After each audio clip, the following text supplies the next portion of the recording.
Welcome to vidonko.com। আমি Srabanti ma'am, তোমাদের ম্যাথসের ma'am. নিয়ে এসেছি নতুন অঙ্ক। তো দেখো কি প্রবলেম আছে।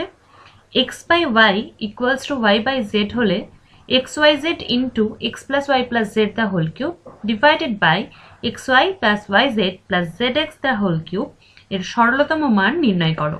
একটা রিলেশন গিভেন আছে, সেটা থেকে আমরা কি পাই দেখি, দেন করবো অঙ্কটা।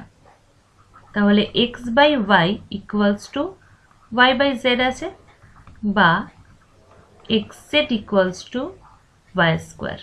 ওকে, এই রিলেশনটা আমরা পাচ্ছি। এরপর কি রাশি দেওয়া আছে সেটা লিখে নিই, যেটার আমাদেরকে সরলতম মানটা বের করতে হবে। xyz into x plus y plus z the whole cube divided by xy plus yz plus zx the whole cube।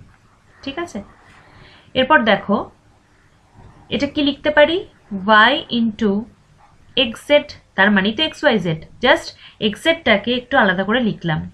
তারপর যেটা আছে সেটাই লিখবো, X plus Y plus Z the whole cube divided by কি আছে, X Y plus Y Z plus Z X এর জায়গায় লিখবো Y square the whole cube, কেননা এক্স জেড সমান ওয়াই স্কোয়ার আমরা পেয়েছি।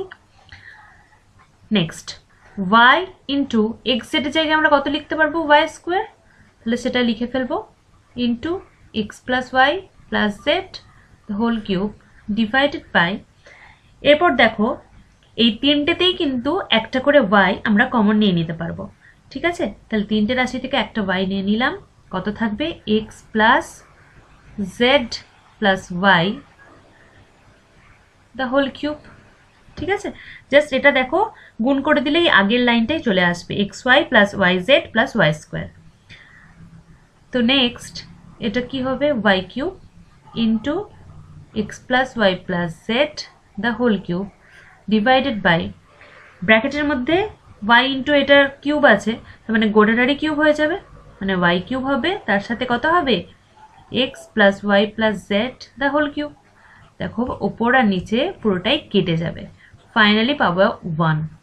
ঠিক আছে, তাহলে সরলতম মান হয়ে যাবে রাশিটার 1।